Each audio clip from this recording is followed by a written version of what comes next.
Chemical hair டைக்கு bye சொல்லிட்டு natural hair டைக்கு ஹை சொல்லுங்க. அமோனியா சல்ஃபேட் பிபிடி இல்லாமல் தயாரிக்கப்பட்ட ஜிகே நேச்சுரல்ஸோட நேச்சுரல் பிளாக் ஹேர் டை. தொடர்ந்து 3 ஆண்டுகளாக சட்டப்பேரவையில் இருந்து ஆளுநர் அவர்கள் வெளிநடப்பு செய்து கொண்டே இருக்கிறாரே. உள்ள நடக்கிறது எதுவும் அவருக்கு பிடிக்கலன்னா போயிடுவாரா? இல்லை, அவருக்கு பிடிக்காததை வேணும்ட்டே செய்கிறாங்க. பிடிக்காததுன்னா சொல்றீங்க? வேற எந்த இந்தியாவில் எந்த மாநிலத்திலும் நடக்காத ஒரு அநாகரிகம் தமிழ்நாட்டில் திமுக ஆட்சியில் நடந்தது. ஏன் அது அவர் ரிஜெக்ட் பண்ணார்னா, அதில் தமிழ்நாடு அமைதி பூங்காவாக இருக்கிறது. இங்கே சட்டமன்றத்துக்கு மாநிலத்துக்கு ஆளுநர், பாராளுமன்றத்துக்கு ஜனாதிபதி. ஆமாம், பாராளுமன்றமே ஒரு மசோதா பாஸ் பண்ணால் கூட அது ஜனாதிபதிகிட்ட போய் கையெழுத்தானாதான். இல்லை பாராளுமன்றம் பாஸ் பண்ணுச்சுன்னா ஜனாதிபதி ஆட்டோமேட்டிக்காக கையெழுத்து போட்டுறாங்க, அப்படி சொல்ல முடியாது. இவங்க அதை வாசிக்கலை அப்படின்றதுக்காகவா, இல்லை இதை வச்சு ஒரு அரசியல் பண்ணுவோம், வடக்குலேருந்து ஒருவர் நம்ம தமிழ்நாட்டை எப்படி பாருங்க பண்ணுறாரு, இதை அரசியல் பண்ணுறதுக்காகவா? அரசியல் பண்ணுறது ஒன்று, ரெண்டாவது வேணும்னே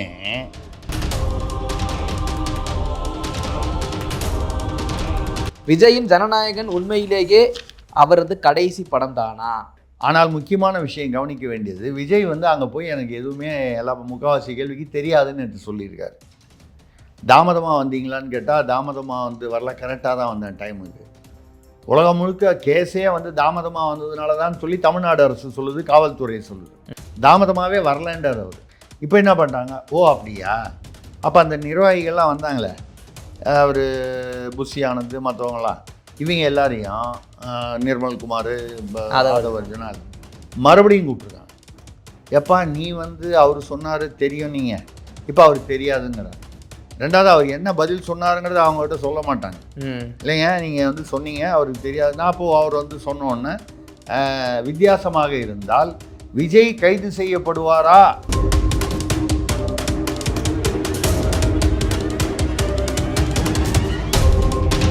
அவர் தானே தலைவர். ஆமாம், அவரை பார்க்கறதுக்கு தானே கும்பலே.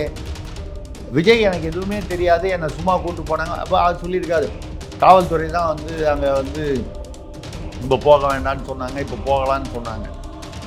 காவல்துறை சொன்னாலும் உங்களுடைய உள்ளூர் நிர்வாகிகள் அங்கே இருக்காங்களா, அவங்க பேர்லேயும் சார்ஜ் ஷீட் எஃப்ஐஆர் ஃபைல் பண்ணியிருக்காங்களே, அவங்க சொல்லுவாங்களே இவ்வளோ பேர் வந்திருக்காங்க, ரொம்ப கும்பல் நிரம்பி வழியுது, அதை ஒரு ஃபோட்டோ எடுத்து வாட்ஸ்அப்பில் அனுப்ப மாட்டானா, ஒரு வீடியோ எடுத்து அனுப்ப மாட்டானா?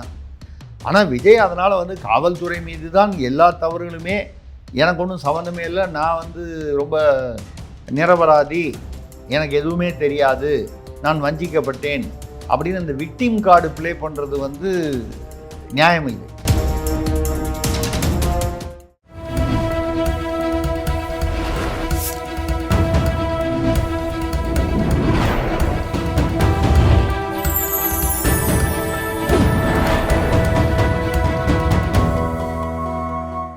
சேனல் 5 தமிழ் நேயர்களுக்கு வணக்கம்.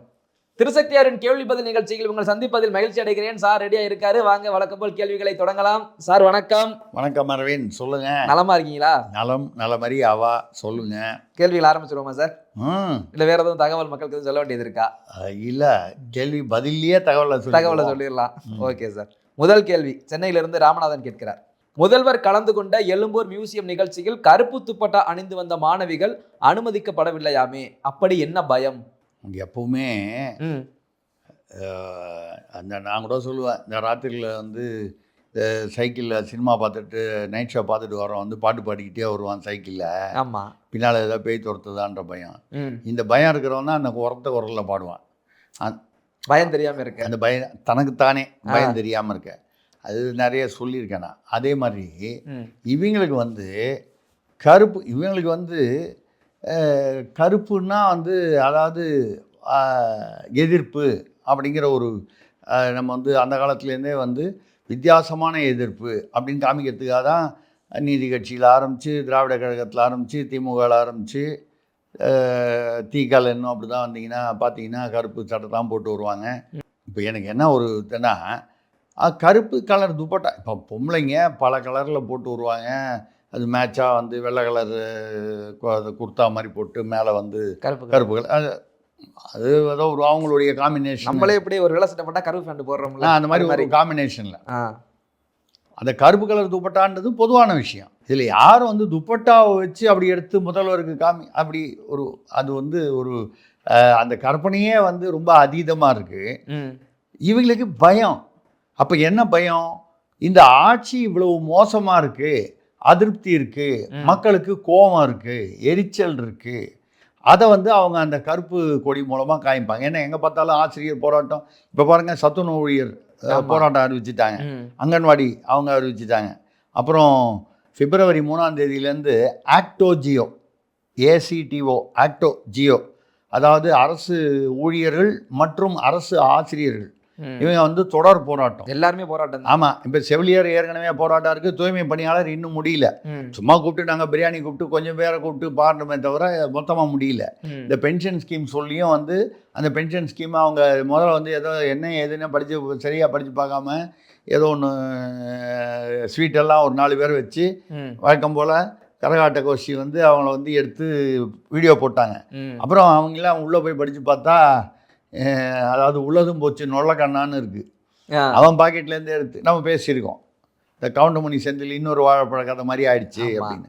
ஸோ இதெல்லாம் இருக்கும்பொழுது இவங்களுக்கு என்ன பயன்னா, மக்கள் அதிருப்தியை வந்து வெளிப்படையாக காமிப்பாங்க.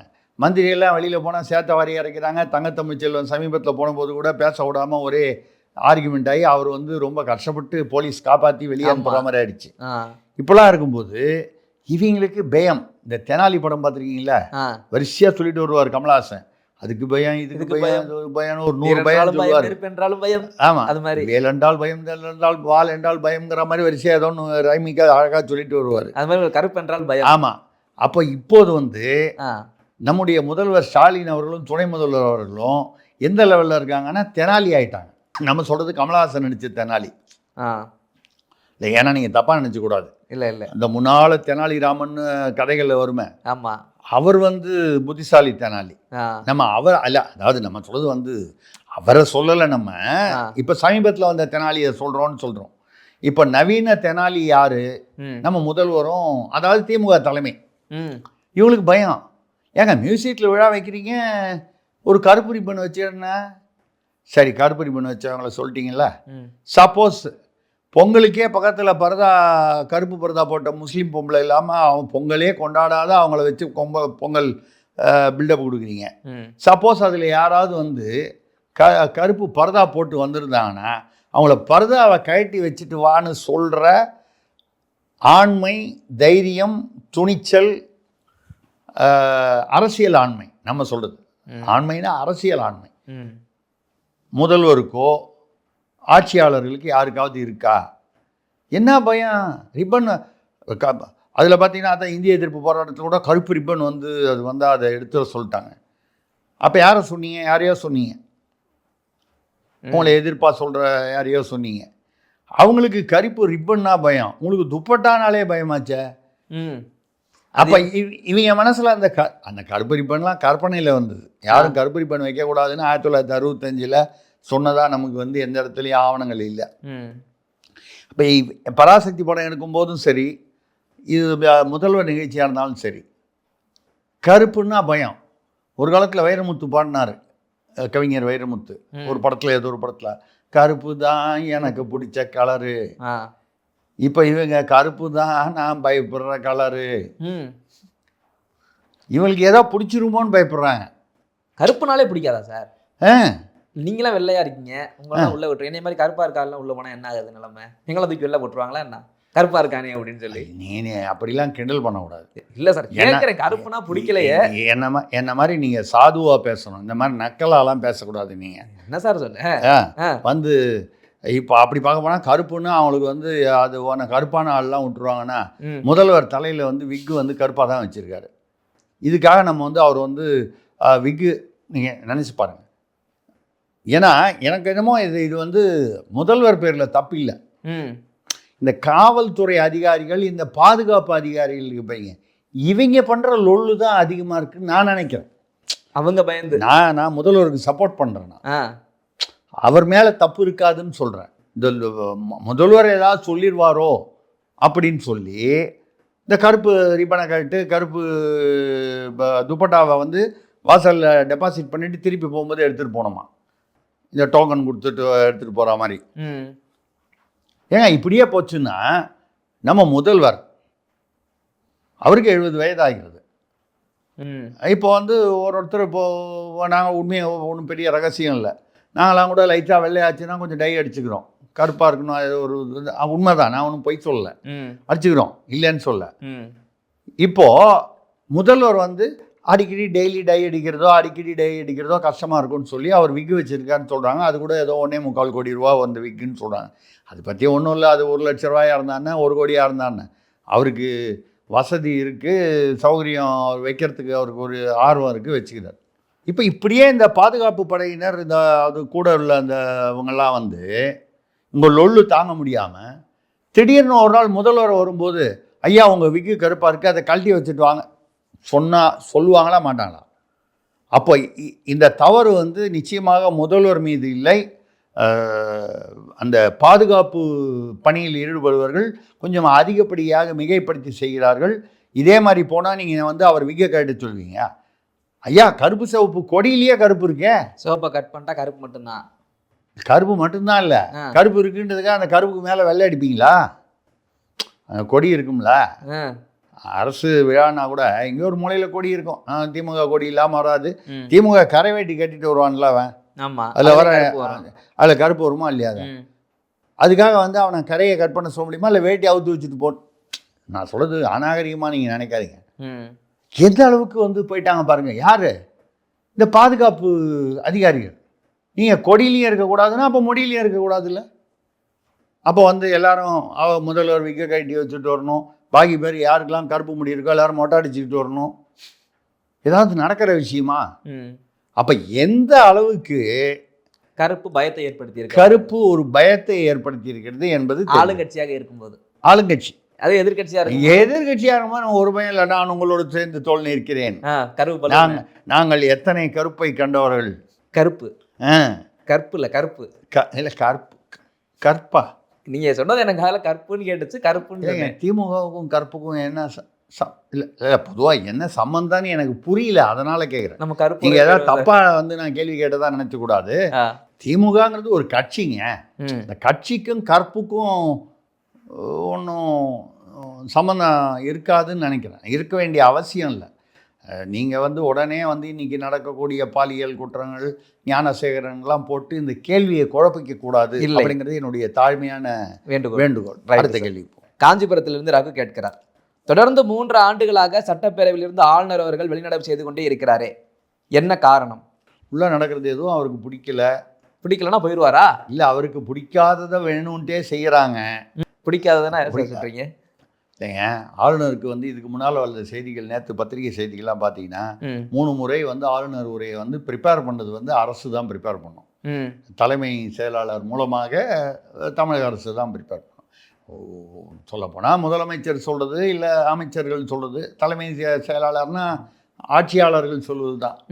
அதில் அதை படிக்கிறதுன்னு 2-3 துறையாகவே அவர் வந்து அதில் உண்மைக்கு புறம்பான விஷயங்கள் இருந்தால் நான் படிக்க முடியாதுன்னு சொல்லி தான் தகராறு வந்து ஒரு தடவை வந்து அந்த மாதிரி அவர் வெளியில் போகும்போது ஒரே கலாட்டாகி அமைச்சர் பொன்முடி வந்து யோ போயா வெளியில் அப்படின்னு வாயா போயான்ற மாதிரி ஒரு ஒருமையிலலாம் பேசினதெல்லாம் நடந்துச்சு. வேறு இந்தியாவில் எந்த மாநிலத்திலும் நடக்காத ஒரு அநாகரிகம் தமிழ்நாட்டில் திமுக ஆட்சியில் நடந்தது. 3 வருஷமாக அவர் இதே பிரச்சனை தான் ஓடிக்கிட்டு இருக்கு. இப்போது வந்து 3 தடவை வந்து அமைச்சிருக்காங்க. ஏன் வந்து அது வந்து அவர் ரிஜெக்ட் பண்ணார்னா, அதில் வந்து தமிழ்நாடு அமைதி பூங்காவாக இருக்கிறது அறிக்கையில். ஆமாம், இதை கவர்னர் எப்படி படிப்பார்? அவர் வந்து அங்கங்கே வெளியில் வந்து இந்த மாதிரிலாம் போதைப் பொருள் நடக்குது, சட்ட ஒழுங்கு பிரச்சனைகள் இருக்குங்கிறத பற்றி ஆங்காங்கு பேசிக்கிட்டு இருக்காரு. ஒரு மாநிலத்தின் ஆளுநர் வந்து இதை பற்றி பேசக்கூடாது வெளியில் அப்படின்னு ஒன்றும் சட்டம் இந்த இடத்துலையும் கான்ஸ்டியூஷன் அமைப்பு சொல்லலை. கவர்னர்ன்ற போஸ்ட்டே அமைச்சர்கள் இருந்தால் கூட என்ன நடக்குது அப்படிங்கிறத மானிட்டர் பண்ணுறதுக்கும், இவங்க ஒரு மசோதா ஏதாவது வந்து ஒரு சட்டம், அவசர சட்டம் இதெல்லாம் கொண்டு வந்தால் அதை சரியில்லை என்று சரிபார்த்து அமைப்பது, அதில் ப்ரொசீஜர் இருக்குது. அதை ஒன்று அவர் ரிஜெக்ட் பண்ணலாம், இல்லை எவ்வளோ நாள் பெண்டிங் வச்சுக்கலாம், அதுக்கப்புறம் வந்து அது ஜனாதிபதிக்கு அனுப்பலாம், இந்த மாதிரி பல விஷயங்கள் அதெல்லாம் ப்ராசஸ்ஸு. ஆனால் இவருடைய வேலை என்ன? அமைச்சரவை, அதாவது ஒரு பேலன்ஸ் வைக்கிறாங்க. நம்மளுடைய சட்ட அமைப்பில் அம்பேத்கர் தலைமையிலான அந்த ஒரு குழு வந்து ஒரு சட்ட அமைப்பில் வந்து ஒரு பேலன்ஸ் வைக்குது. யாருக்கும் ஓவராக அதிகாரம் இல்லாமல் பார்த்துக்குது. அது சட்டமன்றமோ பாராளுமன்றமோ நீதித்துறையோ எல்லாருக்குமே வந்து இதில் வந்து இந்த அமைச்சரவைன்றது கட்சி சார்பு. அது நீங்கள் திமுக, அதிமுக, பாஜக, காங்கிரஸ் எப்படி வேணாலும் வச்சுக்கலாம், எங்கள் அந்தந்த மாநிலத்திலேயோ தேசியத்தில். அப்போது இதுக்கு வந்து ஒரு இங்கே வந்து அதை வந்து கண்காணிப்பது, சில இடங்களில் வந்து அதற்கு அனுமதி கொடுப்பது, அப்ரூவல் கொடுப்பது, இசைவு கொடுப்பது, கன்சென்ட். இங்கே சட்டமன்றத்துக்கு, மாநிலத்துக்கு ஆளுநர், பாராளுமன்றத்துக்கு ஜனாதிபதி. ஆமாம், பாராளுமன்றமே ஒரு மசோதா பாஸ் பண்ணால் கூட அது ஜனாதிபதிகிட்ட போய் கையெழுத்தானாதான். இல்லை பாராளுமன்றம் பாஸ் பண்ணுச்சுன்னா ஜனாதிபதி ஆட்டோமேட்டிக்காக கையெழுத்து போட்டுறாங்க அப்படி சொல்ல முடியாது. பிரணாப் முகர்ஜி அவர்கள் காங்கிரஸில் நிதி மந்திரியாக இருந்தவர். அவர் வந்து ஜனாதிபதியாக இருக்கும்போது அவர் எழுதின புஸ்தகத்தில் எழுதியிருக்காரு, இது வரைக்கும் வந்து அவர் காங்கிரஸ் எப்போ அவர் அரசியல் தொடங்கினதுலேருந்து அவர் வந்து காங்கிரஸ். ஆனால் ஜனாதிபதி ஆனபோது இது வரைக்கும் ஜனநாயகமான ஆட்சி வந்து பாஜக வந்ததுக்கப்புறம் தான் நடந்திருக்கு. இதுக்கு முன்னால் காங்கிரஸ் இருக்கும்போது ஜனநாயகத்துக்கு அதுக்கு சம்மந்தம் இல்லை. இத்தனைக்கும் அதே காங்கிரஸில் அவர் வந்து நிதி மந்திரி வரைக்கும் கிட்டத்தட்ட பிரதமராக வர வேண்டிய ஒரு பிரதமர் வேட்பாளர்னு சொல்கிற அளவுக்கு ஒரு அந்த ஒரு மேன்மையில் இருந்தார். எதுக்காக இதை சொல்கிறேன்னா, அப்போ வந்து காங்கிரஸ் அரசு கொண்டு வந்த சில மசோதாக்களையே அவர் திருப்பி அனுப்பியிருக்கிறார். காங்கிரஸ் தான் அவரை ஜனாதிபதி ஆக்கியது. அந்தந்த யார் வந்து ஆட்சியில் இருக்காங்களோ அவங்க தான் ஜனாதிபதியை தேர்ந்தெடுக்கிறாங்க. ஜனாதிபதி தேர்தலுக்கு ஒரு தேர்தல் நடக்கிறது, அதில் எதிர்த்து போட்டியிடுவாங்க. மெஜாரிட்டி எந்த கட்சிக்கு இருக்கோ அவங்க ஓட்டு போடுறாங்கன்னா அப்போ ஆட்டோமேட்டிக்காக ஆளுங்கட்சி சொல்கிற ஆள் வந்துடுவாங்க. இது வழக்கம். எப்போவாவது ஒரு சமயத்தில் தான் இது வந்து வித்தியாசமாக மாற்றி ஓட்டு போடுறதெல்லாம் வந்து நடந்திருக்கு. ஒரு காலத்தில் சஞ்சீவ் ரெட்டி காலத்தில் தான் நடந்திருக்கு, விவி கிரி பீரியட்லலாம். அதெல்லாம் வந்து ரொம்ப எக்ஸப்ஷன், விதிவிலக்கு. இப்போ எதுக்காக சொல்கிறேன்னா, ஆளுநர் என்பது கிட்டத்தட்ட ஒரு மானிட்டர் பண்ணி இது சரியாக போகுதா இல்லையா, இங்கே என்ன நடக்குது, உண்மைகளை உறக்க சொல்லணும். உறக்க சொல்கிறது மட்டும் இல்லை, முதல்ல வந்து மாநிலம் சிறக்க என்ன வழிங்கிறத வந்து அங்கே சொல்லணும். அது சரியாக சிறக்க இருக்குதா இல்லை மாநிலம் வந்து பறக்க இருக்கா அப்படிங்கிறதெல்லாம் கரெக்டாக வந்து ஜனாதிபதிக்கு சொல்லணும். அது பிரதமர் ஆட்டோமேட்டிக்காக போய் பிரதமர் ஜனாதிபதிக்கு போகும். இதை தாண்டி இந்த மசோதாக்கள் அப்ரூவல் இதெல்லாம். ஆனால் சார் எனக்கு என்ன கேள்வி, நான் இதில் அப்படி பண்ணுறது இவங்க அதை வாசிக்கலை அப்படின்றதுக்காகவா இல்லை இதை வச்சு ஒரு அரசியல் பண்ணுவோம், வடக்குலேருந்து ஒருவர் நம்ம தமிழ்நாட்டை எப்படி பாருங்க பண்ணுறாரு, இதை அரசியல் பண்ணுறதுக்காகவா? அரசியல் பண்ணுறது ஒன்று. ரெண்டாவது வேணும்னே இப்போ நான் உங்ககிட்ட ஒரு கேள்வியை கொடுத்து தவறாக நினைக்காதீங்க. நான் உங்கள்கிட்ட ஒரு கேள்வி நீங்கள் இப்போ கொடுக்குறீங்க, ஐயா அந்த கேள்வி கூட நீங்கள் சேர்த்துங்க வந்த கேள்வியோட அப்படின்னு ஒரு கேள்வி எனக்கு வந்த கேள்வின்னு சொல்லி கொடுக்குறேன்.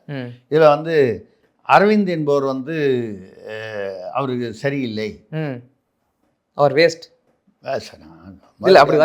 சொல்கிறேன் கேள்விகள் வந்தா அப்படின்னு ஒரு கேள்வி வருதுன்னு வைப்போம்.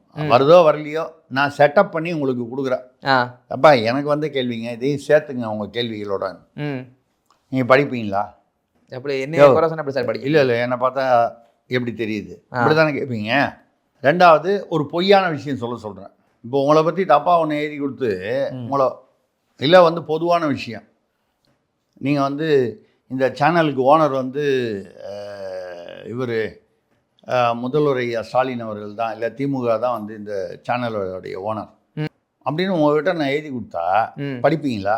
அது எப்படி சார்? சார் பொய்யும் முழுக்கமாக எதையோ எழுதி கொடுத்துட்டீங்க, தப்பும் தவறுமா எழுதி கொடுத்தா நான் எப்படி சார் கேட்பீங்களா மாட்டீங்களா? கண்டிப்பாக. அது மாதிரி சட்டம் ஒழுங்கு அமைதி பூங்காவாக இருக்குன்னு எழுதி கொடுத்தா அவர் எப்படிங்க படிப்பார்? அது அதனால தான் வெளியே வந்து அவர் சொல்லிட்டாரு, ஒரு நாளைக்கு இவ்வளோ கேஸ் போதை பொருள் கஞ்சா வருது, 2000 பேர் இது வரைக்கும் அந்த இதில் இறந்துருக்காங்க. ஆமாம், இளைஞர்கள் நேற்று இந்த அறிக்கை போகும்போது இந்த சம்பவம் நடந்துச்சு. சம்பவம் நடந்திருக்கு. இப்போ ஒன்றும் இல்லை, ஸ்டான்லி ஹாஸ்பிட்டலில் பார்த்தீங்கன்னா மாசு அவர்கள், மாண்புமிகு மாசு அவர்கள் வந்து என்ன சொன்னார், சுகாதாரத்துறை அமைச்சர், தமிழ்நாட்டில் 0 கஞ்சா 0 போதை பொருள், 4 நாள் பொறுத்து 3 நாள் பொறுத்து. முதலமைச்சர் ஸ்டாலின் என்ன சொல்கிறாரு, போன வாரம் தான் 1 லட்சம் போதை பொருள் மாத்திரை பிடித்திருக்கிறோம். அப்போ நம்ம கூட கேட்டோம், யாராவது ஒருத்தர் தான் உண்மையை சொல்ல முடியும். ஒன்று முதல்வர் சொல்லணும், இல்லை மாசு சொல்லணும். யார் உண்மையை சொல்கிறாங்க? அப்போ முதல்வர் வந்து 1 லட்சம் மாத்திரை பிடிச்சேன்னு சொல்லிட்டு போய் சொல்கிறாரா, இல்லை மாசு வந்து என்ன பார்த்தா முதல்வர் வந்து அப்படி கற்பனையாக வந்து தன்னுடைய ஆட்சிக்கே வந்து ஒரு இதுவாக ஒரு பெருமையாக சொல்கிறாரு, நாங்கள் பிடிச்சிருக்கோன்னு. அப்போ பொய்யா இருக்காது, ஆதாரம் இருக்குது.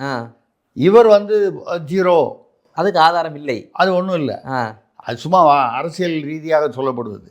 இப்போ பார்த்தீங்கன்னா ஸ்டான்லி ஹாஸ்பிட்டலில் வந்து ஒரு கஞ்சா செடி இருந்தது. மக்கள் வந்து போகிற மருத்துவமனைக்கு என்ன பாதுகாப்பு இருக்குது? கீழ்ப்பாக்கம் மருத்துவமனையில் உள்ளே வந்து ஐசியூவில் ஒரு லேடி இருக்காங்க. அவருக்கு வேண்டியவர் வந்து வெளியில் ரவுடி. அவர் பேரில் கொலை வழக்கெலாம் இருக்குது. நடுராத்திரியில் 2 மணிக்கோ 3 மணிக்கோ பூந்து 4 பேர் 5 பேர் வந்து அருவாள் எடுத்துகிட்டு போய் வெட்டியிருக்கான். ஒரு அரசு மருத்துவமனைக்குள்ளே நடுராத்திரியில் 2 மணிக்கு முதல்ல ஆளையே விட மாட்டாங்க. அருவாளோடு எப்படி விடுவாங்க 4 பேரை? அதுக்கப்புறம் பார்த்தீங்கன்னா இஎஸ்ஐ ஹாஸ்பிட்டல் இங்கே கேட்கணும் இல்லையா, அங்கே ஏதோ ஒரு இஎஸ்ஐ ஆஸ்பத்திரியில் ஒரு பெண்மணி வயதான மூதாட்டி படுத்திருக்காங்க. ஏதோ முன்விரோதம் காரணமாக ஒரு பெண் வந்து பர்தா போட்டு வந்திருக்கு.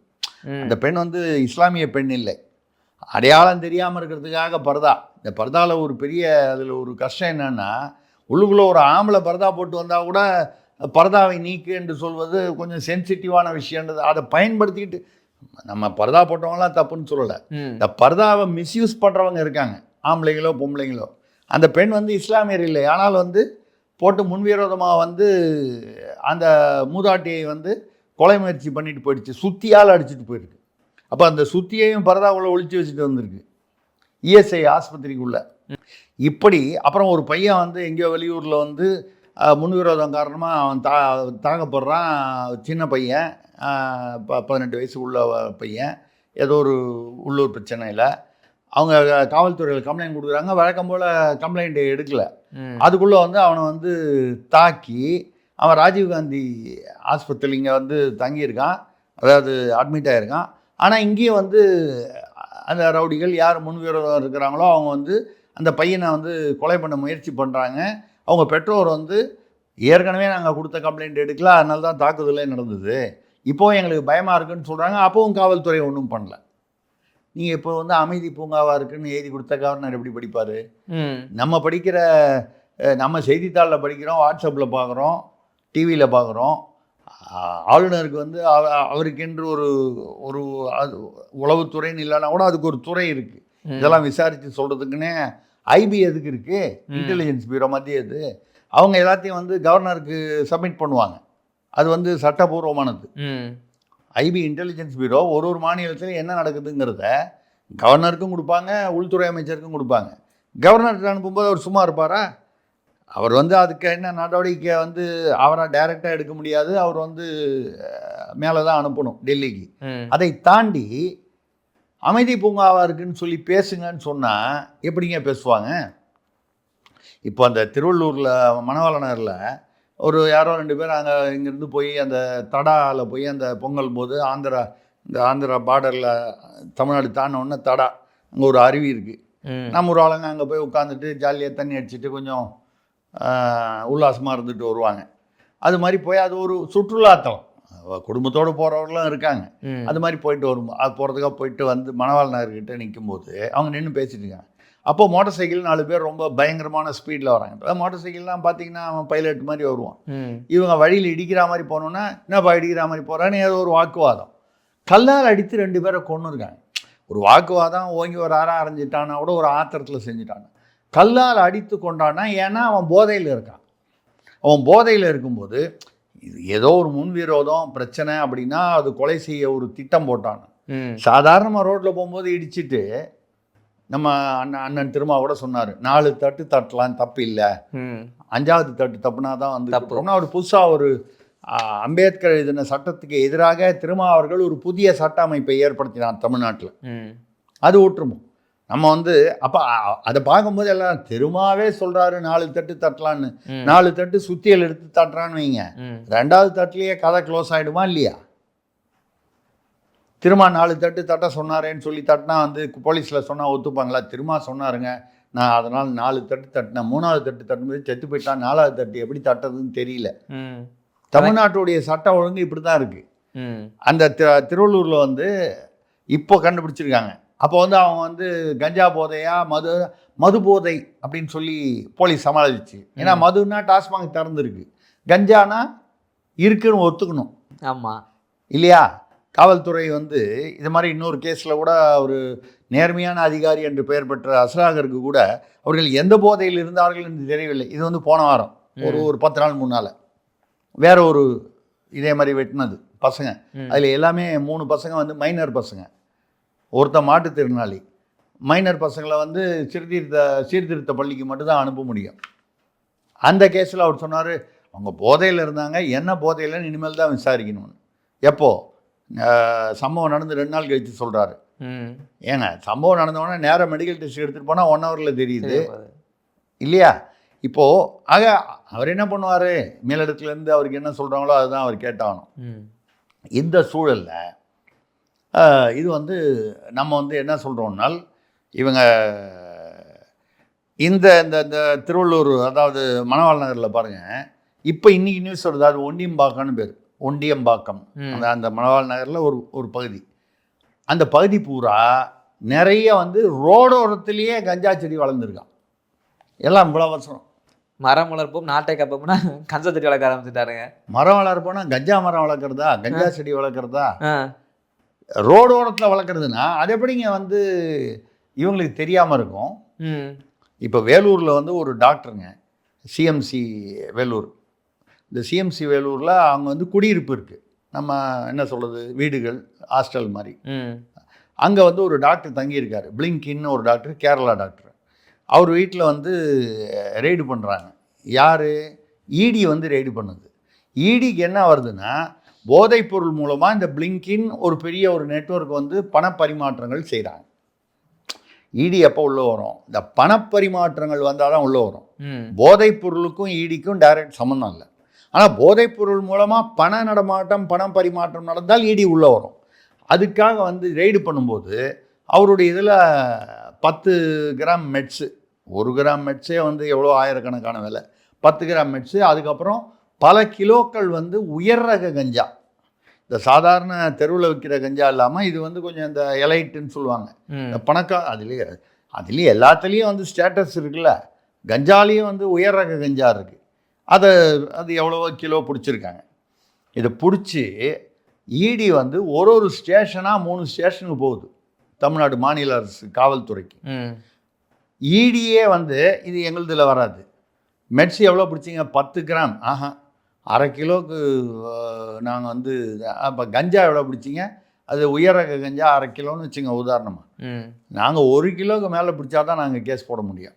நீங்கள் இதுக்கு போங்க, நர்கோட்டிக்ஸ் பீரோ, மாநில அரசுடைய போதைப்பொருள் இது இருக்குது, அங்கே போங்க. அங்கே போனால் இல்லைங்க, லோக்கலில் போயிட்டு நீங்கள் அவங்க எனக்கு இன்ஃபர்மேஷன் கொடுத்தாதான். இடி வந்து தெருவாக வந்து 3 நாள் அலைஞ்சிக்கிட்டு இருக்காங்க, இது வரைக்கும் வழக்கு பதிவு பண்ணல. ரெய்டு நடந்து 4 நாள் ஆச்சு. அப்போ மாநில அரசு வந்து 0 கஞ்சான்னு சொல்கிறது வந்து 0 ப்ராசிக்யூஷன், நடவடிக்கை 0. ஆனால் கஞ்சா நடமாட்டம் செடி வளர்ந்துருக்கு. அவர் உள்ள வந்து அவர் கேரளாக்காரங்க கொண்டு வந்து வச்சார். ஆமாங்க, கேரளாக்காரரு, ஆந்திராக்காரரு, பங்களாதேஷ்காரரு எல்லாரும் தான், நைஜீரியாக்காரரு எல்லாரும் தான் வருவாங்க. இங்கே தமிழ்நாட்டு எல்லைக்குள் நடமாட்டம் இருப்பதை தடுப்பது தானே நம்ம காவல்துறை அரசுடைய வேலை. அப்போது இப்படி இருக்கும்போது கவர்னர் வந்து அமைதி பூங்கான்னு எழுதி கொடுத்தீங்க, இந்த மாதிரி இன்னும் என்னெல்லாம் எழுதி கொடுத்தாங்கன்னு தெரியல, இனிமேல் தான் வெளியே வரும். இப்போ வந்து சட்ட ஒழுங்கு சிறப்பாக இருக்கிறது, என்ன எப்படி ஒத்துப்பார்? தமிழ்நாடு பொருளாதார முன்னேற்ற பாதையில் போய்கிறதுன்னு எப்படி ஒத்துப்பார்? தமிழ் மொழியை தமிழக அரசு செம்மொழியாக வந்து வளர்க்கிறதுன்னா 50,000 பேர் வந்து ஸ்கூலில் ஃபெயில் ஆகுறான், 85,000 வாத்தியார் தமிழில் ஃபெயில் ஆகுறான், எப்படி ஒத்துப்பார்? இத்தனை காரணங்களும்னால தான் ஆளுநர் வெளிநடப்பு செஞ்சுருக்காரு. ஆமாம், இது மட்டும் இல்லாமல் அவரை வெறுப்பேற்றுறதுக்காக பாராளுமன்றம், சட்டமன்றம் எல்லாத்துலேயும் தேசிய கீதத்தில் ஆரம்பித்து, இப்போ தமிழ்நாட்டில் தமிழ் தாய் வாழ்த்து அடுத்தது பாடுறாங்க. அது ஒரு மரபில் வந்துடுச்சு. சட்ட அமைப்பில் வந்து தமிழ் தாய் வாழ்த்து பாடணும்னு இல்லைன்னா ஒரு மாநிலத்தில் வேறு மொழிகள் இருக்குது. அது வந்து ஒரு பாரம்பரியம். தேசிய கீதம், அதுக்கு அடுத்தபடி அந்தந்த மாநிலத்தில் உள்ள மொழி, இப்போ அது தமிழ் தாய் வாழ்த்து, கன்னடனா கன்னடம், தெலுங்குனா தெலுங்கு அவங்க, அதுக்கப்புறம் உரை. இவங்க வந்து இல்லை நாங்கள் முடிஞ்சதுக்கப்புறம் தான் பண்ணுவோம். ஏன் அந்த முடிஞ்சதுக்கப்புறம் தான் பண்ணுவோம்னா, எப்படியும் உங்களுக்கு தெரியும் இந்த உரையை அவர் வாசிக்க மாட்டார். போன தடவை என்ன பண்ணார், இவங்க எழுதி கொடுத்த உரையை வச்சுட்டு அவர் வந்து அந்த உரையின் சில பகுதிகளை மட்டும், அவர் ஏற்றுக்கக்கூடிய பகுதியில் மட்டும் படிச்சுட்டு சில வார்த்தைகளை அங்கேயே எக்ஸ்டெம்போர்னு சொல்லுவாங்க, அதாவது அப்படியே எழுதி தயார் செய்யாத உரை படித்தார். அப்போ தான் அவரை வெளியில் போக சொல்லி தகராறாகி ஆமா அந்த வா போன்னு பேசி ஒரு மந்திரி வந்து இது நடந்தது. இப்பொழுதும் வந்து அப்போ திட்டமிட்டு ஆளுநர் வந்து படிக்கக்கூடாது. அதே சமயத்தில் ஆளுநர் வந்து தொடங்கி வைக்காமல் சட்டமன்றம் தொடங்க முடியாது. அப்படியாவது அவரை கூப்பிட்டு ஏன் படிக்க வைக்கிறாங்கன்னா, ஆளுநர் இல்லாமல் சட்டமன்றம் தொடங்க முடியாது, சட்டமன்ற நிகழ்ச்சி நடத்த முடியாது. இப்போ அவரை கூப்பிடணும், அவரை அவமானப்படுத்தணும், அவர் வந்து அவமானப்பட்டோ இல்லை எரிச்சலாகியோ அவர் வெளியே போகணும். போனதுக்கப்புறம் நீங்கள் அவர் வந்தார் தொடங்கிட்டார் அப்படின்ற கணக்கில் நீங்கள் என்ன வேணாலும் சட்டமன்றத்தில் பேசிக்கலாம். இது மிக மிக ஜனநாயகத்துக்கு விரோதமான ஒரு செயல். இதற்கான விளைவுகளை நாம் கூடிய விரைவில் எதிர்பார்க்கலாம். Okay sir. அடுத்ததாக புதுக்கோட்டையிலிருந்து கமலநாதன் கேட்கிறார், ஆட்சி அதிகாரத்தில் பங்கெடுப்பதற்குத்தான் கட்சிகள் இருக்கிறோம், இல்லை என்றால் லயன்ஸ் கிளப் ரோட்டரி கிளப்புக்கு போயிருப்போம் என்கிறாரே கார்த்திக் சிதம்பரம். அதெல்லாம் சொன்னார், அங்கே போனார், கட்சியில் இப்போ என்ன பண்ணிட்டாங்க, நீங்கள் போங்க திமுக கூட்டணி தான், அங்கேயே வந்து அவங்க என்ன சொல்கிறாங்களோ கேட்டுட்டு நாளைக்கு வந்து கனிமொழி அவர்கள் வந்து ராகுலை சந்திக்கிறார். நாளைக்கு போய் அப்படின்னா என்ன அர்த்தம், கூட்டணி இறுதியாகிறதுன்னு. கார்த்தி சிதம்பரம், சோடங்கர், அப்புறம் அந்த பிரவீன் சக்கரவர்த்தி, ராஜேஷ்குமார், திருச்சி வேலுச்சாமி இவங்கெல்லாம் வந்து தாவேகா பக்கம் போகணும் வலை வீசினாங்க அப்படின்னு சொல்லி, இல்லை அதாவது திமுக கூட்டணியில் அதிகார பங்கு கொடுக்கலன்னா நமக்கு கேட்குற சீட்டு கேட்குற இடத்துல சீட்டு கொடுக்கலன்னா நமக்கு இருக்க வேண்டிய அவசியம் இல்லை, நமக்கு வந்து மரியாதை இல்லாத இடத்துல நம்ம வந்து இருக்கக்கூடாது, மேல் இடத்துல சொல்லிட்டாங்க, நமக்கும் மரியாதைக்கும் இன்னும் சம்மந்தம் இல்லை. இப்போ போகிற போக பார்த்தா இப்போ அந்த தாவேகா பக்கம் போகிற மாதிரி இல்லை. இவர் கேட்ட கேள்வியெலாம் கரெக்டு. அதிகாரத்தில் பங்குனா கட்சியில் தானே இருக்கும், அரசியல் கட்சினா அப்படி தான் கேட்போம். நாங்கள் என்ன லயன்ஸ் கிளப்பா ரோட்டரி கிளப்பான்னு. இப்போ மேலேருந்து கூப்பிட்டு என்ன சொல்லிட்டாங்க, அதிகாரத்தில் பங்கெல்லாம் கேட்க வேணாம், கிட்டத்தட்ட அதானே கொடுக்குற சீட்டை வாங்கிக்கிங்க.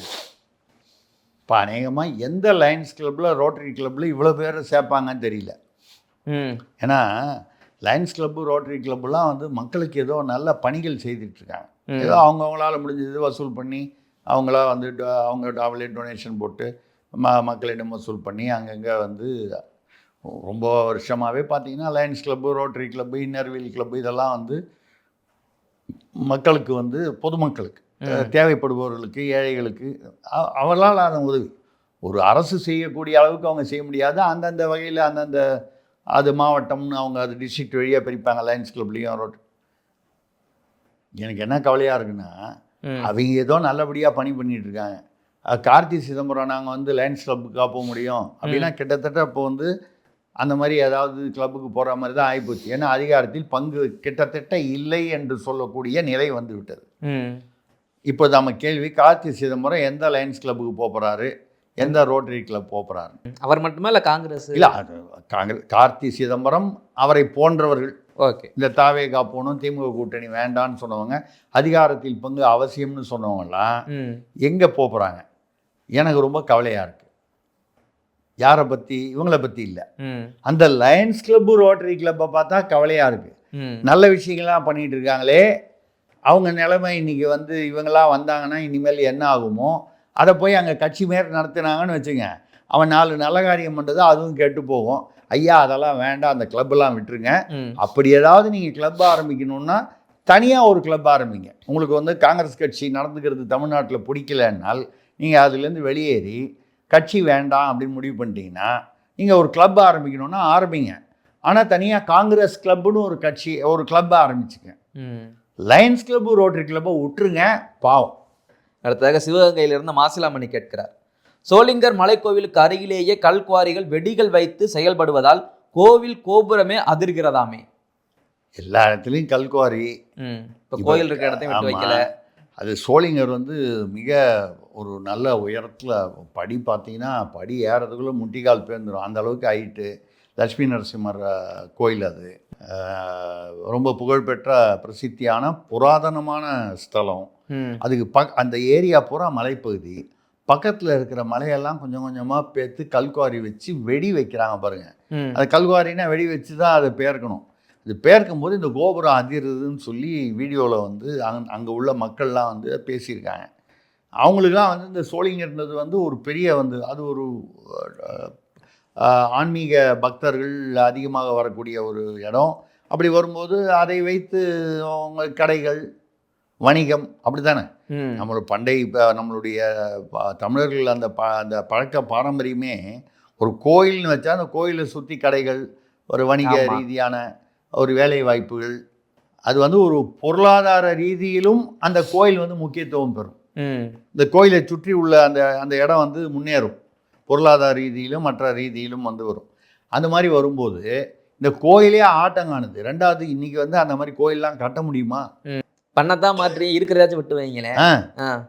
அப்படி இருக்கும்போது அங்கே கல்குவாரி வெடி வச்சு எப்படி வந்து அனுமதி கொடுக்குது? ஒரு கோயில் இருக்குன்ற மதிப்பு. இதுவே அந்த இடத்துல ஒரு மசூதி இருந்தால் நீங்கள் வச்சிருவீங்களா, இல்லை ஒரு தேவாலயம் இருந்தால் வச்சிருவீங்களா? அது எப்படி? அப்போது அந்த கோயில்களை அழிப்பது தான் இவர்களுடைய எண்ணமா? ஏற்கனவே டிஆர் பாலு பேசினார், இது வரைக்கும் நாங்கள் சுமார் 100 கோயில் இடிச்சிருக்கோம், அப்புறம் 100 வருடங்கள் பழமையான ஒரு கோயில் இடிச்சிருக்கேன். ஆமாம், 170 கோயில் இடிச்சிருக்கேன். அது பெருமையாக வந்து பப்ளிக் மீட்டிங்கில் பேசினார். 170 கோயில் இடிச்சிருக்கேன்றது வந்து அவரும் வந்து ஒரு, அதாவது வெளிப்படையாக இந்து என்று சொல்லிக் கொள்கிறார், உள்ளுக்குள்ளே அவர் ஏதாவது மதம், அது எதுவும் கிரிப்டோ கிறிஸ்டியன்லாம் சொல்கிறாங்க, நமக்கு அதெல்லாம் தெரியல, அது அவருடைய விருப்பமாக இருக்கலாம், அப்படி மாறினா கூட அதை சொல்லலை. ஆனால் அமைச்சர் என்ற முறையில் நீ எந்த மதத்தை சேர்ந்தவராக இருந்தாலும் எந்த வழிபாட்டு தலத்தையும் வந்து அப்போ 100-170 இடிச்சிருக்கேன்னா என்ன அர்த்தம்? இதே மாதிரி சரி ரைட்டு, எத்தனை மசூதி இடிச்சிருக்கீங்க? நான் மசூதி இடிக்கணும்னு சொல்லலை, சர்ச்சு இடிக்கணும்னு சொல்லலை. இதை பெருமையாக சொல்வது போல் அதை 2 மசூதி இடிச்சிருக்கேன், ஒரு சர்ச் இடிச்சிருக்கேன்னு சொல்கிற அளவுக்கு தைரியம் இருக்கா? அந்த இந்துக்களின் சகிப்புத்தன்மை இவ்வளவு இருக்குன்ற நம்பிக்கையில தானே நீங்கள் வந்து இருக்கீங்க. ஆமாம், அவங்களோட தொட்டா ஒட்டுமொத்தமாக ஓட்டு அப்படியே மாறிடும், இல்லை தொலைச்சு விட்டான் அடுத்து. ஆமாம், முதல்ல நடமாட முடியாது. அந்த பக்கம் போனால், அந்த பக்கம்னா எந்த பக்கம்னு தெரியும் அவங்களுக்கு. அங்கே போனால் அது கழுத்துக்கு மேலே தலை நிற்காது. அந்த பயம் இருக்கிறதுனால அது பேச மாட்டீங்க. இதை தைரியமாக பப்ளிக் மீட்டிங்லேயே பேசுவீங்க. இப்போ கூட நிறைய கோயிலில் பார்த்தீங்கன்னா, எங்கேயோ அந்த திருப்பூரில் குமரன் குன்று அங்கெல்லாம் வந்து அதை இடிச்சிருக்காங்க. கேட்டால் ஹைகோர்ட் ஆர்டரு, ராத்திரி 9 மணிக்கு வந்து ஆர்டரை வெடிகாலையில் 2 மணிக்கு இடிச்சிட்டாங்க. ஆனால் இங்கே குரோம்பேட்டையில் 4 மாடி இருக்கிறது வந்து 2 வருஷமாக இருக்குது. நுங்கம்பாக்கத்தில் ஒரு சிவன் கோயில், அதில் ஒரு மசூதி இருக்குது. சுப்ரீம் கோர்ட் ஆர்டர் வந்துமே 3 வருஷமாக இடிக்கலை. மத சார்பற்றன்றது வந்து சுத்தமான பகல் வேஷம், பம்மாத்து, பொய், மோசடி, அப்படி தான் இருக்குது. அந்த வகையில் சோளிங்கர் என்பது மிக புராதனமான பிரபலமான மக்கள் மதிக்கும் ஒரு பக்தி உள்ள கோயில். அந்த கோயிலையாவது காப்பாற்றுங்கய்யா, அதை சுற்றி கொஞ்சம் வந்து அந்த குவாரிகள் இல்லாமல் கொஞ்சம் தள்ளி வைங்க. அதுலேருந்து ஒரு கிலோமீட்டர் ஏதோ ஒரு மலையை காலி பண்ணி முடிவு பண்ணிட்டீங்க, கொஞ்சம் விட்டு வச்சுட்டு போங்க. கொஞ்சம் எல்லா மலையும் காலி பண்ணிட்டீங்க. அதெல்லாம் வந்து காளிமலைனா கோயில் இல்லாத மலை, அதுவும் வந்து முக்கியம் நமக்கு. அந்த மலைங்கிறது இயற்கை வளம், இயற்கை வளத்தை தான் காலி பண்ணுறீங்க. மக்களுடைய இறை நம்பிக்கையுமா காலி பண்ணுறீங்க. இறை நம்பிக்கை உள்ள கோயிலையும். அராஜகத்திற்கு எல்லை இல்லையா? இந்த அடிவயத்திலிருந்து நமக்கு எரிச்சல் தான் வருது. Okay sir. அடுத்ததாக தாம்பரத்திலிருந்து மைக்கேல் ராஜ் கேட்கிறார், பராசக்தி படத்தில் காண்பிப்பது போல் 1965 பொள்ளாச்சியில் இந்தி எதிர்ப்பு போராட்டத்தில் 200 பொதுமக்கள் கொல்லப்படவில்லை. போலீஸ்காரர்களை உயிரோடு எரித்ததன் விளைவாக நடந்த துப்பாக்கிச் சூட்டில் 10 பேர் தான் இறந்தனர் என்கிறாரே முன்னாள் இராணுவ அதிகாரி, பின்னாளில் IAS ஆன MG தேவசகாயம். அவர் அப்போ கோயம்புத்தூரில் அந்த மெட்ராஸ் ரெஜிமெண்ட்டில் இருந்தார். அவர் என்ன சொல்கிறாருன்னா, இந்த பராசக்தி சினிமாவில் வர்றதெல்லாம் சும்மா கற்பனை போய் 200 பேர்லாம் இல்லை, அந்த வந்ததுக்கு காரணமும் என்னமோ அது ஏதோ மெட்ராஸ் ரெஜிமெண்ட்ன்றது இந்திய ஆர்மின்னு சொல்லி அதில் காமிக்கிறாங்க. அதெல்லாம் ஒன்றும் இல்லை, மெட்ராஸ் ரெஜிமெண்ட்டில் நாங்கள் எல்லோரும் இருந்தோம், நாங்கள் எல்லாருமே தென்னிந்தியர்கள், அதில் 3/4 பேர் தமிழர்கள். அது எதனால் வந்து இராணுவம் உள்ளே வர வேண்டி வந்ததுன்னா, காவல்துறை தான் வந்து கையாண்டு இருந்துச்சு. காவல்துறையை கூண்டோட ஒரு SI, ஏதோ ஒரு இன்ஸ்பெக்டர், 2 போலீஸ்காரர், 4 பேரை வச்சு அப்படியே ஜீப்போட எரிச்சிட்டாங்க. இந்திய எதிர்ப்பு. இந்த வழக்கமாக என்ன பண்ணுவாங்கன்னா, இந்திய எதிர்ப்புன்னு உண்மையாக போராடுறவன் 4 பேர் இருப்பான். இந்த போராட்டத்துக்கு நடுவில் வன்முறையை தூண்டி விட்டு கலவரத்தை பற்றி இது பெருசாகணும்னு வரவான் 40 பேர் வருவான். கடைசியில் அந்த 4 பேரும் அதில் செத்து போனாலும் போவான், அடிபட்டு போவான், இல்லை கைதாவான், மாட்டிப்பான். அவன் வந்து உண்மையில் அவன் வந்து போராட்டம் மட்டும்தான் அவனுடைய, அமைதியான முறையில் போராட்டம் தான் அவனுடைய எண்ணமாக இருக்கும். அன்னைக்கு போராட்டத்தில் தாளமுத்து, நடராஜன் இவங்கெல்லாம் இருக்காங்க. அவங்களாம் வந்து சும்மா ஒரு தாளமுத்து நடராஜன் ஒரு பில்டிங் பேர் வச்சதோட சரி. அவங்க குடும்பம்லாம் எங்கே இருக்குது? கோடீஸ்வரனாக இருக்கா? கட்சியில் ஏதாவது திமுகலேயே ஏதாவது ஒரு கட்சியில் வந்து அவங்க வந்து பெரிய பதவியில் இருக்காங்களா அவங்க குடும்பத்தினர், அங்கே எங்கே இருக்காங்கன்னே தெரியல. அப்போ அந்த மாதிரி வரும்போது அந்த ஜீப்பை காவல்துறையை கொளுத்தினால காவல்துறை வந்து இராணுவத்துக்கிட்ட எங்களால் முடியல நீங்கள் கையாளுங்கன்னு ஒப்படைச்சிட்டாங்க. அப்படியும் வந்தபோது எல்எம்ஜி வச்சு சுடுறதா அந்த படத்தில் காமிக்கிறாங்க, லைட் மிஷின் கன்னு. அப்போ எல்எம்ஜியே வரல, எங்களுக்கு வந்து கொடுக்கல. 303 ஒரு புல்லட்டும் எடுத்து பண்ணணும். ஒரு புல்லட்டு ஃபயர் பண்ணுறதுக்கு முன்னாலும் மேலதிகாரி அப்ரூவல் இல்லாமல் ஒரு குண்டு கூட சுட முடியாது. அப்படிப்பட்ட சூழ்நிலையில் 200 பேரை சுடுறதெல்லாம் இல்லை, மொத்தமே 10 பேர் தான் செத்து போனாங்க. அதில் ஒரே பொய்யும் புனை சுருட்டுமா கற்பனை கதைக்காக வந்து கற்பனை பில்டப்புக்காக போட்டாங்கன்னு சொல்லியிருக்காரு. அவர் தேவசகாயம் சொல்லாமலேயே நமக்கு தெரியுது எதுக்காக படம் எடுத்தாங்க, எதை வச்சு எடுத்தாங்க, எப்படியெல்லாம் வந்து அதில் வந்து பொய் சொல்லியிருக்காங்க அப்படிங்கிறது சொல்லியிருக்காங்க அப்படிங்கிறது ரெண்டும் வந்து நமக்கு தெரியுது. உண்மையால் வந்து 1965 வந்து இதெல்லாம் காமிச்சாங்கல்ல, இந்த ஈரோட்டுக்காரர் வந்து அதில் என்ன அந்த போராட்டத்தில் அவருக்கு ஏதாவது பங்கு இருக்குன்னு அதில் வந்து கேரக்டர் ஏதாவது வரல பாருங்க, வராது. ஏன்னா அவர் வந்து அந்த வீட்டில் வேலைக்காரிட்டு இங்கிலீஷில் பேசுனாரு, தமிழ் மலம், தமிழ் வந்து பிரயோஜனம் இல்லாத சனியன்னாரு. இந்திய எதிர்ப்புக்காரன்லாம் வந்து இந்த காலி பயிலெல்லாம் 4 பேரை சுட்டிங்கன்னா எல்லாம் பயந்து போயிடுவான். என்னுடைய இவங்களுக்கெல்லாம் வந்து அதாவது திராவிட கழக தோழர்களுக்கு நான் சொல்லியிருக்கேன், அவங்க இந்திய எதிர்ப்புன்னு எவனா வந்தான்னா கையில் வந்து தீச்சட்டி, நெய், தீப்பெட்டி எடுத்து கையில் வச்சு எடுத்து காமிங்க, ஓடி போயிடுவான். அப்படி நான் சொன்னதுனால தான் 5 அடங்கினாங்க இந்தி. அப்போது யார் இந்தியை எதிர்த்தாங்க, யார் இந்தியை வந்து சப்போர்ட் பண்ணாங்க, யாரை நம்ம வந்து தமிழ் பெரியார், தமிழை சனியன் என்று சொன்னவரை தமிழ் பெரியார் என்று கொண்டாடுகிறோம். இவ்வளவும் மக்கள் பார்த்துக்கிட்டு தான் இருக்காங்க, ஒன்றும் தெரியாமல் இல்லை. அதுதான் தேவசகாயம் அவர்கள் வந்து அவர் வந்து முதல்ல வந்து இதில் இராணுவத்தில் இருந்துட்டு அதுக்கப்புறம் அங்கேருந்து இராணுவத்துக்கு ஒரு கோட்டா இருக்குது IAS IPSல, அந்த கோட்டாவில் அவர் வந்து IAS ஆனவர், பெரிய பதவிகள்லாம் இருந்தார் தமிழ்நாட்டில். MG தேவசகாயம் ஓய்வு பெற்றுட்டார், அவர் சொல்லியிருக்கார். Okay sir. அடுத்ததாக கோவையிலிருந்து கஸ்தூரிராஜன் கேட்கிறார், கோதாவரி காவேரி நதி இணைப்பு திட்டம் ரூபாய் 85,962 கோடி செலவில் மத்திய அரசு செயல்படுத்த தொடங்கி உள்ளதே, தமிழ்நாட்டு ஊடகங்களில் செய்தியே இல்லையே, ஏன்? எப்படிங்க போடுவாங்க தமிழ்நாட்டு செய்தியில்? முதல்ல 2 விஷயத்தினால போட மாட்டாங்க. தமிழ்நாட்டுக்கு ஒரு நல்லது நடக்குதுன்னா அந்த விஷயம் நாங்கள் போட மாட்டோம், எழுதப்படாத. ஆமாம், விதி. அதுவும் முக்கியமாக மத்திய அரசு மூலமாக நடக்குதுன்னா முடிஞ்சால் அதுக்கு ஸ்டிக்கர் ஓட்டுவோம். இப்போ ரேஷனில் வந்து பார்த்தீங்கன்னா பெரும்பாலான ரேஷன் அரிசியோட காஸ்ட் வந்து அவங்க தான் 90% கிட்டத்தட்ட. ஆமாம், ஏறக்குறைய அந்த அவங்க கொடுக்குறாங்க, மிச்சம் 10% தான் அவங்க கொடுக்குறாங்க. ஆனால் பார்த்தீங்கன்னா கலைஞர், ஸ்டாலின், உதயநிதி இவங்க ஃபோட்டோலாம் போட்டு தான் அந்த பையில் படம் போட்டு தான் கொடுப்பாங்க. இது எல்லா விதமான திட்டங்களையும் இந்த ஸ்டிக்கர் ஓட்டுறது வந்து உண்டு. இப்போ இந்த திட்டத்தில் இது நீங்கள் ரேஷன் அடிச்சிங்கன்னா அந்த பையில் ஸ்டிக்கர் ஒட்டி கொடுக்கலாம். அங்கேருந்து தண்ணி வருது, தண்ணியில் ஸ்டிக்கர் ஓட்ட முடியுமா? ஸ்டிக்கர் நிற்குமா?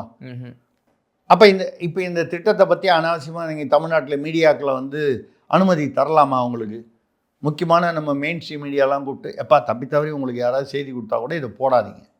எவ்வளவு நல்ல திட்டம் பாருங்கள். இந்த கோதாவரி வந்து அங்கே ஈச்சம்பள்ளின்னு ஒரு இடம் இருக்குது. இந்த ஈச்சம்பள்ளியிலேருந்து இங்கே கல்லணை, நம்ம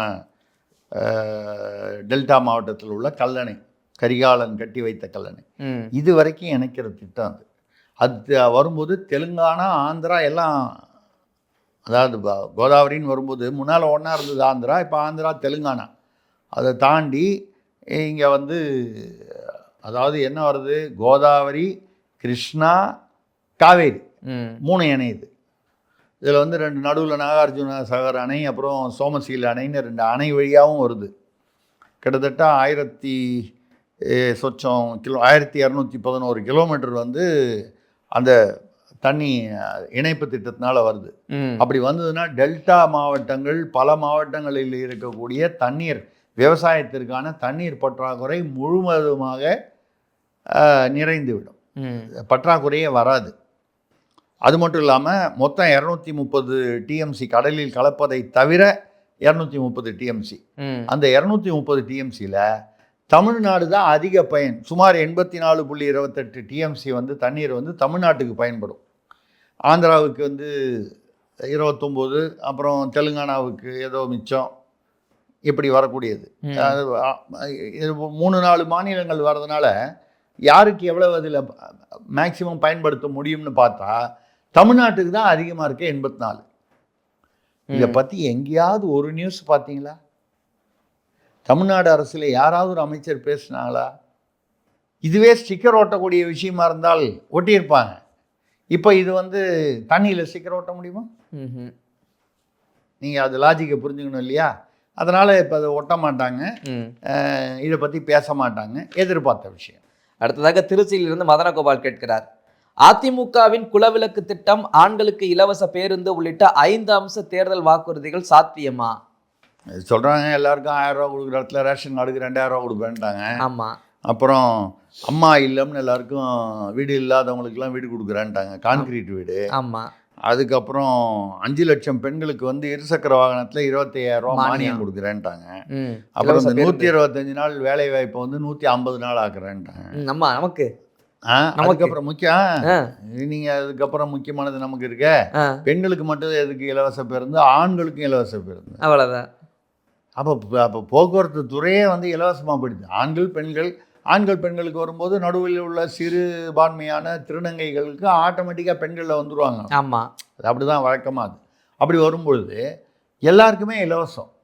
ஏற்கனவே போக்குவரத்து துறை எக்கச்சக்க கடனில் இருக்குது, எக்கச்சக்க நஷ்டத்தில் இருக்குது. இதில் வந்து பஸ்ஸெல்லாம் வந்து சில சமயம் ரொம்ப கோபமாக இருக்குது. பஸ்ஸெல்லாம் திடீர்னு முன்வீல் தனியாக அது கோச்சிட்டு போயிடுது, பின்னால் தனியாக அது போயிடுது, இப்படிலாம் இருக்குது. எனக்கு ஒரு கேள்வி என்னன்னா, இப்போ எல்லாருமே ஃப்ரீ, ஆண்களுக்கும் ஃப்ரீ பெண்களுக்கும் ஃப்ரீன்னு ஆயிடுச்சுன்னு வச்சுக்கோங்க. இப்போ டிரைவர் மட்டும் பஸ்ஸு ஓட்ட இருந்தால் போதும், கண்டக்டரே தேவையில்லையே. டிக்கெட் காசு கொடுத்தாங்கன்னா டிக்கெட் கொடுக்கணும்.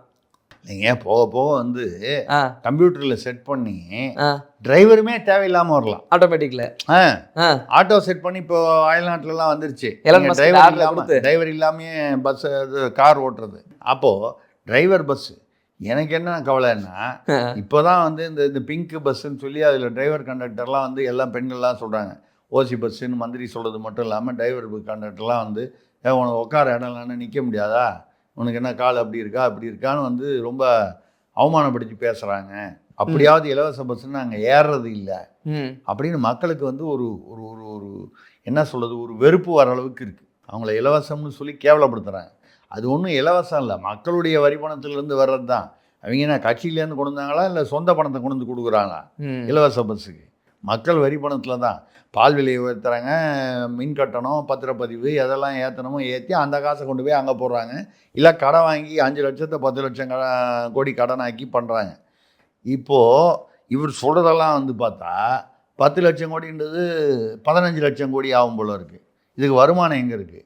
இதுலேருந்து என்ன தெரியுதுன்னா, தமிழ்நாட்டு மக்களை நமது அரசியல்வாதிகள், அதுவும் திராவிட அரசியல்வாதிகள் நன்றாக புரிந்து கொண்டிருக்கிறார்கள். எவ்வளோ வேணாலும் கதை சொன்னால் கேட்டுப்பான். அதாவது இந்த வடிவேல் ஒரு படத்தில் சொன்ன மாதிரி நல்லவன்னு சொல்லிட்டாங்க. ரொம்ப நல்லவன்யா, எவ்வளோ அடித்தாலும் தாங்குறாயா, வாங்கிக்கிறாயா, எவ்வளோ கதை சொன்னாலும் நம்பிடுவான்னு நம்ம எல்லாரையும் வந்து, நான் திமுக அதிமுக எல்லாரையும் சேர்த்து தான் சொல்கிறேன், அரசியல்வாதிகள்னு பொதுவாக சொல்கிறேன். இவ்வளவு இலவசங்கள் மக்களை வந்து முதல்ல அது வந்து சாத்தியமா இல்லை. ரெண்டாவது, இவ்வளவு இலவசங்கள் கொடுத்தால் மக்கள் சோம்பேறிகளாக ஏற்கனவே டாஸ்மாகையும் திறந்து, அப்போ என்ன பண்ணுவீங்க? இவ்வளோ பணம் வேணும்னா டாஸ்மாக் இன்னும் மறுபடியும் அதிகமாகணும். அநேகமாக கஞ்சாவை வந்து நம்ம வந்து அரசு பூர்வமாக சட்டபூர்வமாக ஆக்கிவிட வேண்டும். கஞ்சா மெட்ஸு எல்லாமே வந்து ஃபார்மசிலேயே போய் வாங்கிக்கலாம், மளிகை கடையிலேயே வாங்கிக்கலாம்.